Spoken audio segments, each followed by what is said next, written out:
All right, the luckiest man in Babylon. At the head of his caravan proudly rode Nada, the merchant prince of Babylon. He liked fine cloth and wore rich and becoming robes. He liked fine animals and sat easily upon his spirited Arabian stallion. To look at him, one would hardly have guessed his advanced years. Certainly they would not have suspected that he was inwardly troubled. The journey from Damascus is long, and hardships of the desert many. These he minded not. The Arab tribes are fierce and eager to loot rich caravans. These he feared not, for his many fleet-mounted guards were a safe protection. About the youth at his side, whom he was bringing from Damascus, was he disturbed. What? About the youth at his side, whom he was bringing from Damascus, was he disturbed? It's not a question, he says, was he disturbed? This was Hadan Gula, the grandson of his partner of other years, Ered Gula, to whom he felt he owed a debt of gratitude which can never be repaid. He would like to do something for his grandson, but the more he considered this, the more difficult it seemed because of the youth himself. Eyeing the young man's rings and earrings, he thought to himself, he thinks jewels are for men, so he has his grandfather's strong face, but his grandfather wore no such gaudy robes. Yet I sought him to come, hoping I might help him get a start for himself and get away from the wreck his father has made of their inheritance. So his dad was kind of fucking up. Hadan Gula broke in upon this. Why dost thou work so hard, riding always with thy caravan upon its long journeys? Dost thou never take time to enjoy life? Nada smiled. To enjoy life, he repeated. What wouldst thou do to enjoy life if thou wert Nada? If I had wealth equal to thine, I would live like a prince. Never across the hot desert would I ride. I would spend the shekels as fast as they came to my purse. I would wear the richest of robes and rarest of jewels. That would be a life to my liking, a life worth living. Both men laughed. Thy grandfather wore no jewels, Nada spoke before he thought, then continued jokingly. Wouldst thou leave no time for work? Work was made for slaves, Hadan Gula responded. Nada bit his lip but made no reply, riding in silence until the trail led them to the slope. Here he reined his mount and pointing to the green valley far away. See, there is the valley. No. Alright, so thy grandfather wore no jewels, Nada spoke before he thought, then continued jokingly. Wouldst thou leave no time for work? Work was made for slaves, Hadan Gula responded. Nada bit his lip but made no reply, riding in silence until the trail led them to the slope. Here he reined his mount and pointing to the green valley far away. See, there is the valley. Look far down, and thou canst faintly see the walls of Babylon. The tower is the temple of Baal. If thine eyes are sharp, thou mayest even see the smoke from the eternal fire upon its crest. So that is Babylon. Always have I longed to see the wealthiest city in all the world, Hadan Gula commented. Hadan Gula is a youth. Babylon, where my grandfather started his fortune. Would he were still alive? We will not be so sorely pressed. Why wish his spirit to linger on earth beyond its allotted time? Thou and thy father can well carry on his good work. Also, his grandfather was a rich one, but his dad fucked it up, so he's the grandson. Alas of us, neither has his gift. Father and myself know not his secret for attracting the golden shekels. Nada did not reply, but gave rein to his mount and rode thoughtfully down the trail to the valley. Behind him they followed the caravan in a cloud of reddish dust. Some time later they reached the king's highway and turned south through the irrigated farms. Nada did not reply, but gave rein to his mount and rode thoughtfully down the trail to the valley.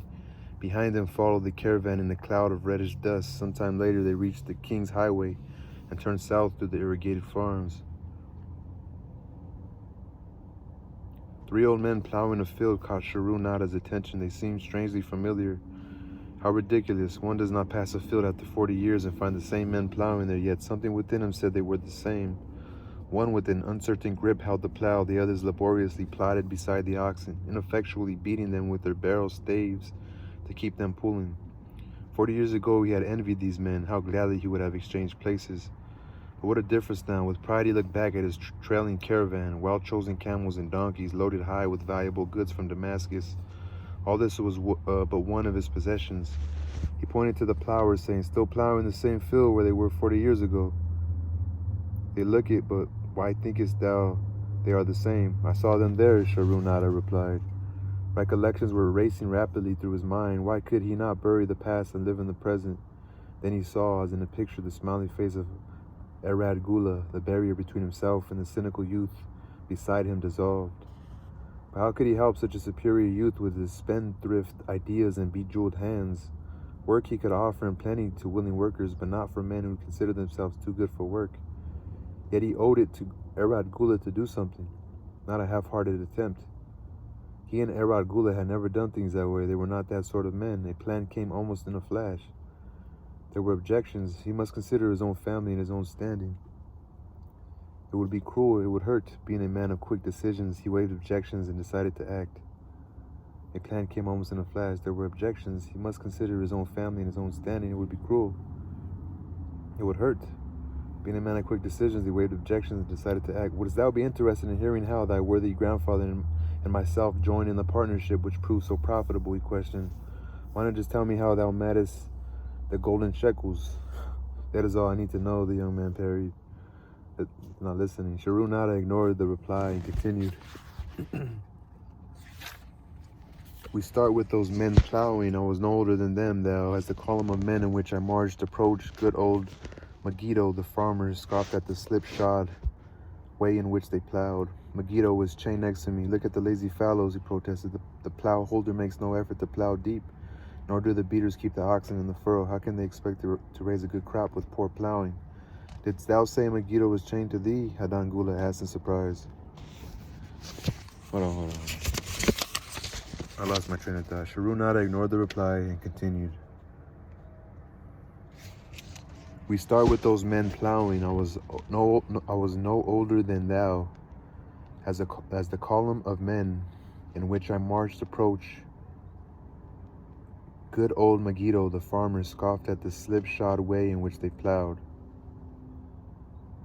Megiddo was chained next to me. Look at the lazy fallows, he protested.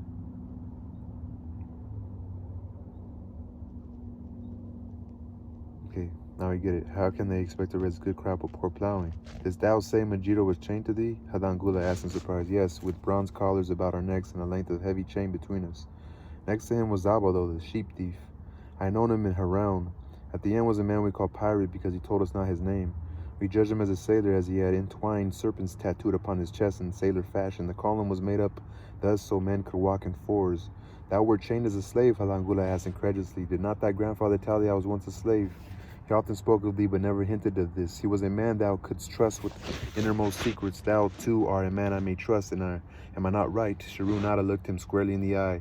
Thou mayest rely upon my silence, but I am amazed. Tell me, how didst thou come to be a slave? Sharunada shrugged his shoulders. Any man may find himself a slave. It was a gaming house and barley beer that brought me disaster. I was the victim of my brother's indiscretions. In a brawl, he killed his friend. I was bonded to the widow by my father, desperate to keep my brother from being persecuted under the law. When my father could not raise the silver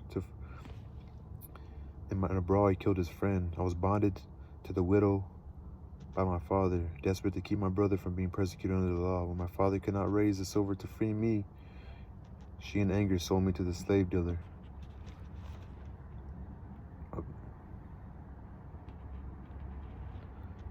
When my father could not raise the silver to free me, so they said he killed the brother's friend. What a shame and injustice, Hadan Gula protested. But tell me, how didst thou regain freedom? We shall come to that, but not yet. Let us continue my tale. As we passed, the plowers jeered at us.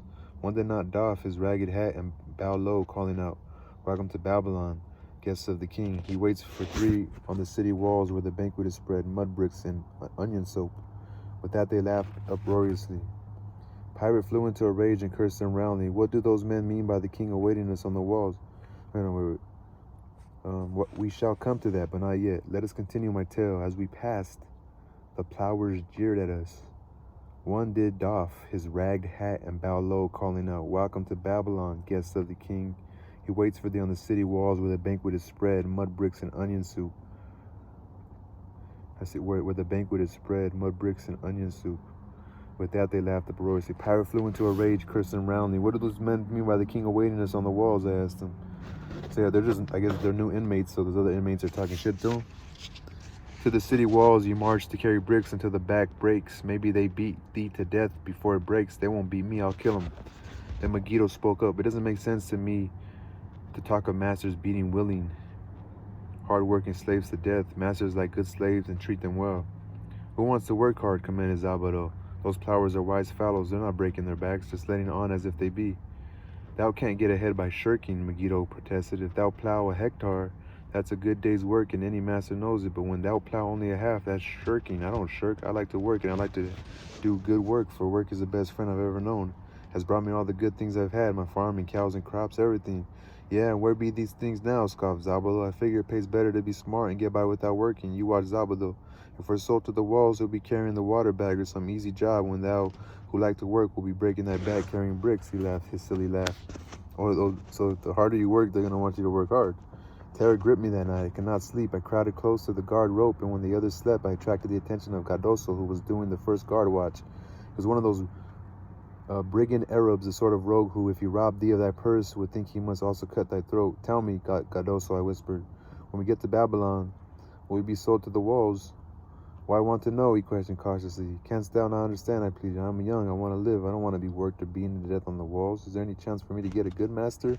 He whispered back, I tell something. Thou good fellow, give Cardoso no trouble. Most times we go first to slave market. Listen now, when buyers come, tell them you good worker, like to work hard for your good master. Make them want to buy you. You not make them buy. Next day you carry brick. Mighty hard work. After he walked away, I lay in the swarm sand, looking up at the stars and thinking about work. What Megiddo has said about it being his best friend made me wonder if it would be my best friend. Certainly it would be if it helped me out of this. When Megiddo awoke, I whispered my good news to him. It was our one ray of hopes as we marched toward Babylon. Late in the afternoon, we approached the walls and could see the lines of men. Late in the afternoon, we approached the walls and could see the lines of men like black ants climbing up and down steep diagonal paths. As we drew closer, we were amazed at the thousands of men working. Some were digging in the moat, others mixed the dirt into mud bricks. The greatest number were carrying the bricks in large baskets up those steep trails to the masons. Overseers cursed the laggards and cracked bullock whips over the backs of those who failed to keep in line. Poor, worn-out fellows were seen to stagger and fall beneath their heavy baskets, unable to rise again. If the lash failed to bring them to their feet, they were pushed to the side of the paths and left writhing in agony. Soon they would be dragged down to join other craven bodies beside the roadway to await unsanctified graves. As I beheld the ghastly sight, I shuddered, so this was what awaited my father's son if he failed at the slave market. The famous works of ancient Babylon, its walls, temples, hanging gardens, and great canals, were built by slave labor, mainly prisoners of war, which explains the inhuman treatment they received. This force of workmen also included many citizens of Babylon and its provinces who had been sold into slavery because of crimes or financial troubles. It was a common custom for men to put themselves, their wives, and their children up as a bond to guarantee their payment of loans, legal judgments, or other obligations in case of default. Those so bonded were sold into slavery. Cardoso had been right. We were taken through the gates of the city to the slave prison, and next morning marched to the pens in the market. Here the rest of them huddled in fear, and only the whips of our guard could keep them moving so the buyers could examine them. Megiddo and I myself eagerly talked to every man who permitted us to address him. The slave dealer brought soldiers from the king's guard who shackled Pirate and brutally beat him when he protested as they led him away. I felt sorry for him. Megiddo felt that we would soon part. When no buyers were near, he talked to me earnestly to impress upon me how valuable work would be to me in the future. Some men hate it, they make it their enemy. Better to treat it like a friend and make thyself like it. Don't mind because it is hard. If thou thinkest about what a good house thou build, then who cares if the beams are heavy and it is far from the well to carry the water for the plaster? Promise me, boy, if thou get a master, work for him as hard as thou canst. If he does not appreciate all thou do, never mind. Remember work, well done. Does good to the man who does it. It makes him a better man. He stopped as a burly farmer came to the enclosure and looked at us critically. Megiddo asked about his farm and crops, soon convincing him that he would be a valuable man. After violent bargaining with the slave dealer, the farmer drew a fat purse from beneath his robe, and soon Megiddo had followed his new master out of sight. A few other men were sold during the morning. At noon, Cardoso confided to me that the dealer was disgusted and would not stay overnight, but would take all who remained at sundown to the king's buyer. I was becoming desperate when a fat, good-natured man walked up to the wall and inquired if there was a baker among us. I approached him, saying, "Why should a good baker like thyself seek another baker of inferior ways? Would not be easier to teach a willing man like myself thy skilled ways? Look at me, I am young, strong, and like to work. Give me a chance, and I will do my best to earn gold and silver for thy purse."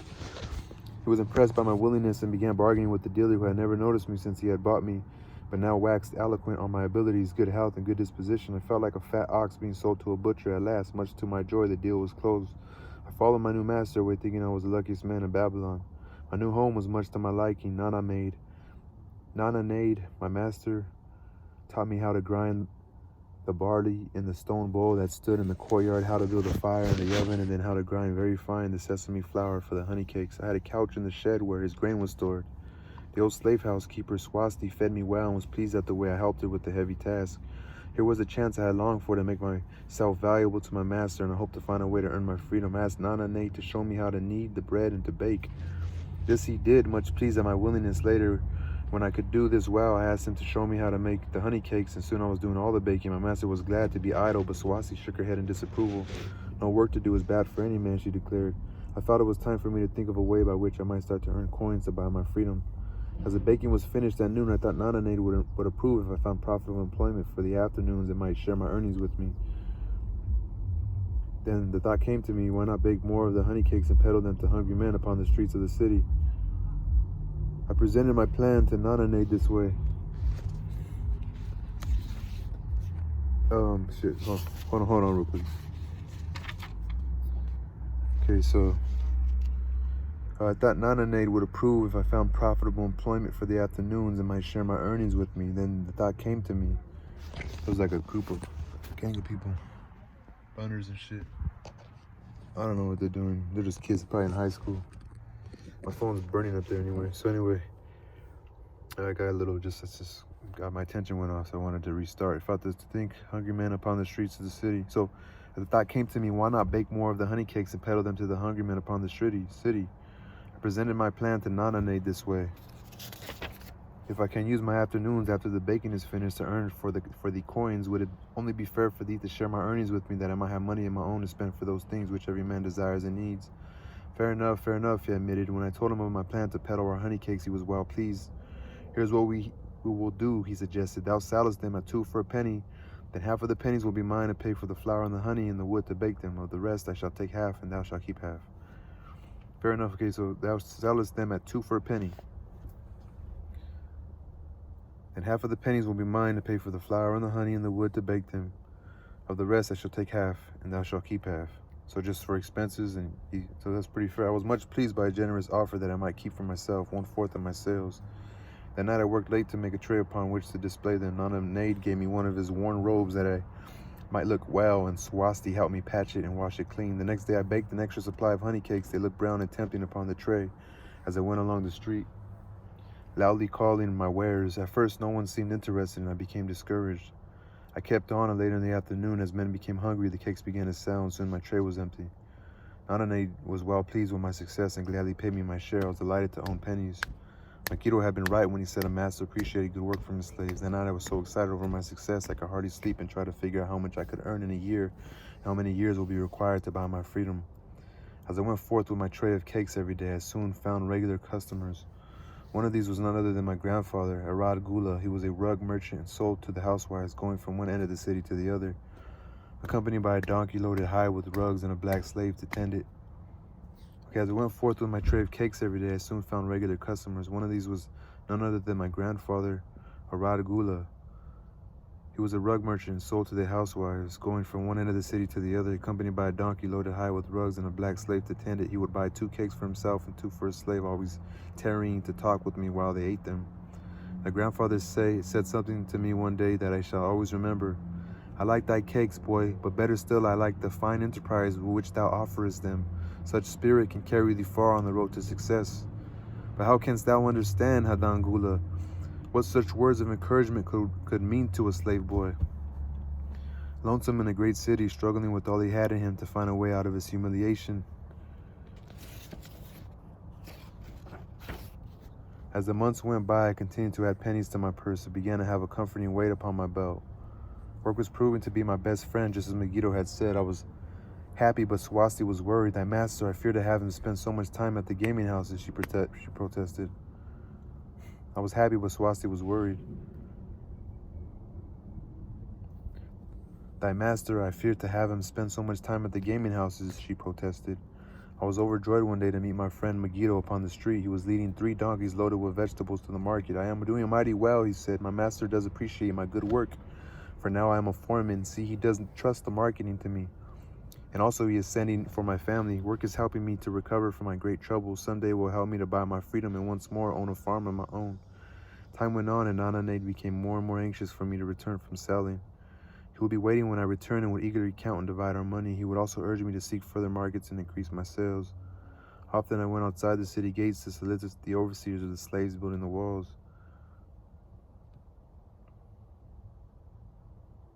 I hated to return to the disagreeable sights, but found the overseers liberal buyers. One day I was surprised to see Zabalo waiting in line to fill his basket with bricks. He was gaunt and bent, and his back was covered with welts and sores from the whips of the overseers. I was sorry for him and handed him a cake which he crushed into his mouth like a hungry animal. Seeing the greedy look in his eyes, I ran before he could grab my tray. "Why dost thou work so hard?" Aradagula said to me one day. Almost the same question thou asked me today. Why dost thou work so hard? Aradagula said to me one day. Almost the same question thou asked me today. Dost thou remember? I told him what Megiddo had said about work and how it was proving to be my best friend. I showed him with pride my wallet of pennies and explained how I was saving them to buy my freedom. "When thou art free, what wilt thou do?" he inquired. Then I answered, "I intend to become a merchant." At that he confided in me something I had never suspected. "Thou knowest not that I also am a slave. I am in partnership with my master." "Stop," demanded Hadangula. "I will not listen to lies defaming my grandfather. He was no slave." His eyes blazed in anger. Hadangula.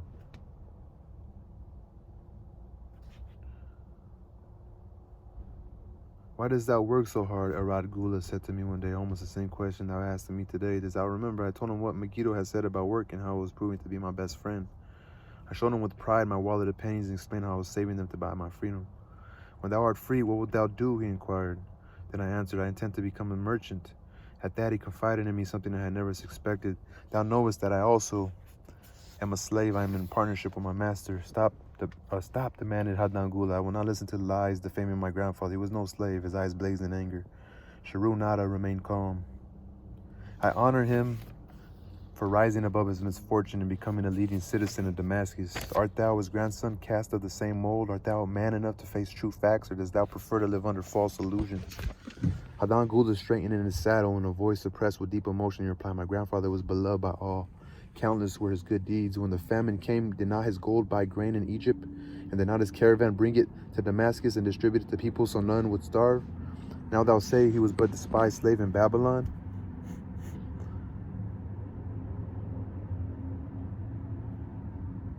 Had he remained a slave in Babylon, then he might as well have been despised. But when, through his own efforts, he became a great man in Damascus, the gods indeed condoned his misfortunes and honored him with the respect. Sharunada replied. After telling me that he was a slave, Sharunada continued, he explained how anxious he had been to earn his freedom. Now that he had enough money to buy this, he was much disturbed as to what he should do. He was no longer making good sales and feared to leave the support of his master. And now that he had enough money to buy this, he was much disturbed as to what he should do. He was no longer making good sales and feared to leave the support of his master. I protested his indecision. Cling no longer to thy master. Again, once again, the feeling of being a free man. Act like a free man and succeed like one. Decide what thou desirest to accomplish, and then work will aid thee to achieve it. Decide what thou desirest to accomplish, and then work will aid thee to achieve it. He went on his way, seeing he was glad I had shamed him for his cowardice. He went on saying he was glad I shamed him for his cowardice. One day I went outside the gates again and was surprised to find a great crowd gathering there. When I asked the man for an explanation, he replied, Hast thou not heard? An escaped slave who murdered one of the king's guards has been brought to justice and will this day be flogged to death for his crime. Even the king himself is to be here. So dense was the crowd about the flogging post, I feared to go near lest my tray of honey cakes be upset. Therefore I climbed up the unfinished wall to see over the heads of the people. I was fortunate in having a view of Nebuchadnezzar himself as he rode by in his golden chariot. Never had I beheld such grandeur, such robes and hangings of gold cloth and velvet. I could not see the flogging, though I could hear the shrieks of the poor slave. So this is a little side note. Slave customs in ancient Babylon, though they may seem inconsistent to us, were strictly regulated by law. For example, a slave could own property of any kind, even other slaves upon which his master had no claim. Slaves intermarried freely with non-slaves. Children of free mothers were free. Most of the city merchants were slaves. Many of these were in partnership with their masters and wealthy in their own right. meaning they're just like us. I could see the flogging, though I could hear only the shrieks of the poor slave. I wonder how one so noble as our handsome king could endure to see such suffering, yet when I saw he was laughing and joking with his nobles, I knew he was cruel and understood why such inhuman tasks were demanded of the slaves building the walls. After the slave was dead, his body was hung upon a pole by a rope attached to his leg so all might see. As the crowd began thin, I went close. On the hairy chest I saw tattooed 2 entwined serpents. It was Pirate. The next time I met Erad Gula, he was a changed man, full of enthusiasm. He greeted me. Behold, the slave thou knewest is now a free man. There was magic in thy words. Already my sales and my profits are increasing. My wife is overjoyed. She was a free woman, the niece of my master. She much desires that we move to a strange city where no one shall know I was once a slave. Thus our children shall be above reproach for their father's misfortune. Work has become my best helper, has enabled me to capture my confidence and my skill to sell.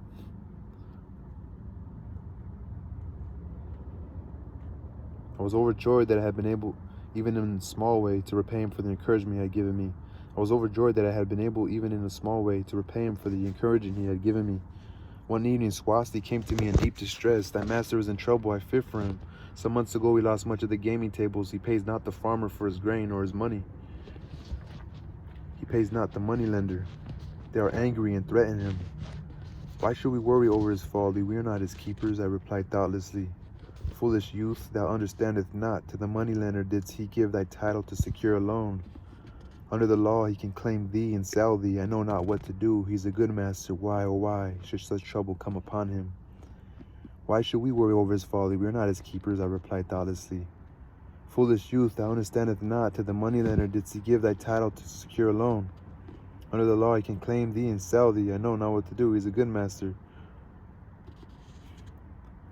Okay,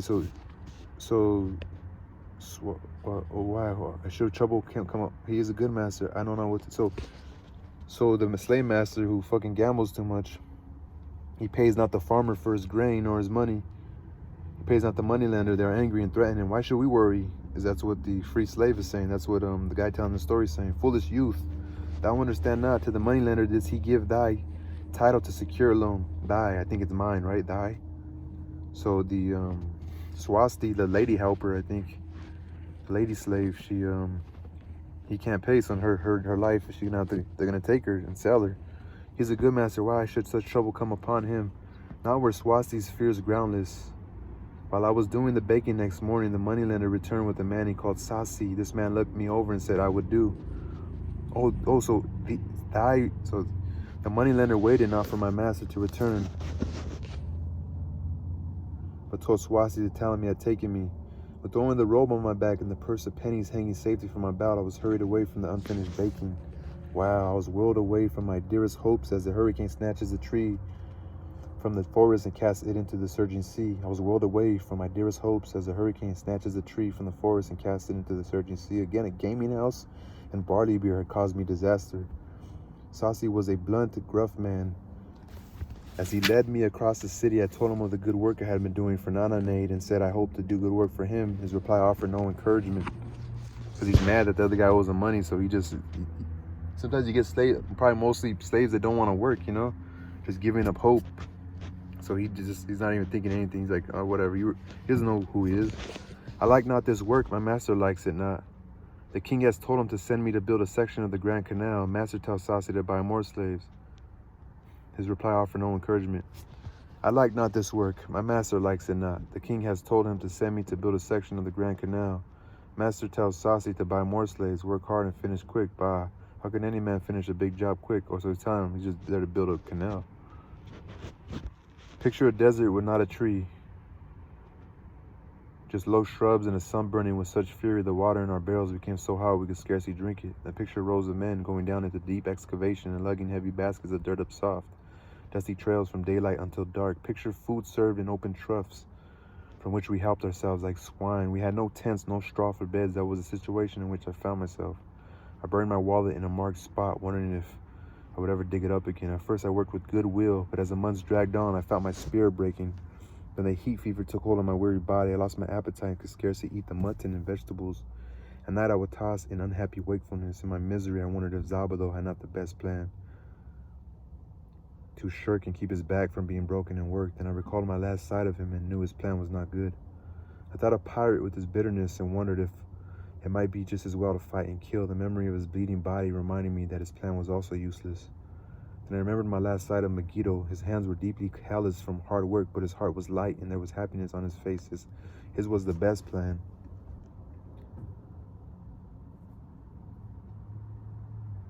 Yet I was just as willing to work as Megiddo. He could not have worked harder than I.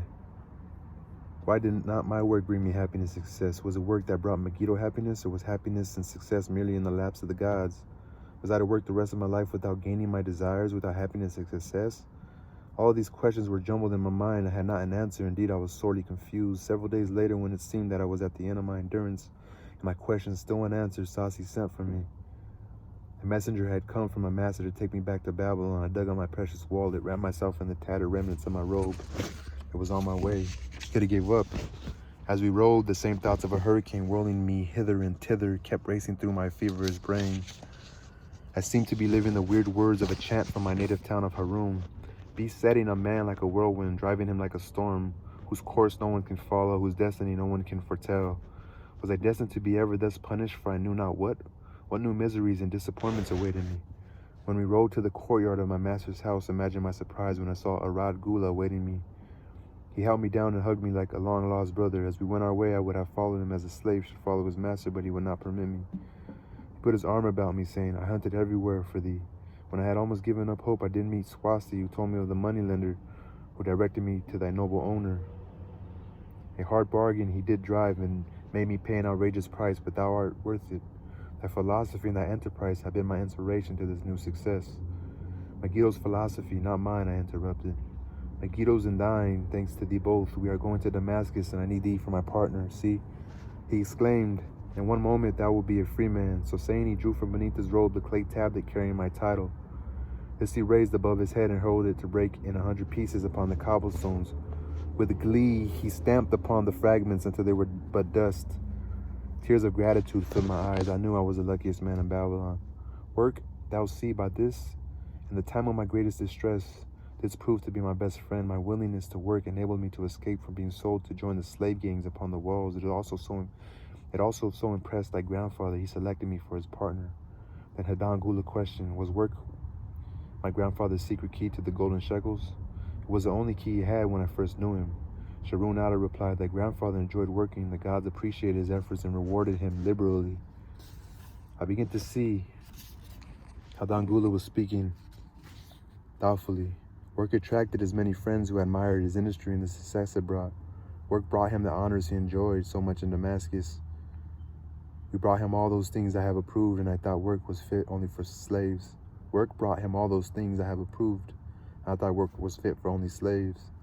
Life is rich with many pleasures for men to enjoy, Sharon Ada commented. Each has its place. I am glad that work is not reserved for slaves. Were that the case, I would be deprived of my greatest pleasure. Many things do I enjoy, but nothing takes the place of work. Sharon Ada and Hadan Gula rode in the shadows of the towering walls up to the massive bronze gates of Babylon. After their approach, the gate guards jumped to attention, respectfully saluted an honored citizen. With head held high, Sharon Ada led the long caravan through the gates and up the streets of the city. I've always hoped to be a man like my grandfather, Hadan Gula confided to him. Never before did I realize just what kind of man he was. This thou hast shown me. Now that I understand, I do admire him all the more and feel more determined to be like him. I fear I can never repay thee for giving me the true key to his success. From this day forth, I shall use his key. I shall start humbly as he started, which befits my true station far better than jewels and fine robes. So saying, Hadan Gula pulled the jeweled baubles from his ears and the rings from his fingers. Then reining his horse, he dropped back and rode with deep respect behind the leader of the caravan. That was the end of The Luckiest Man in Babylon.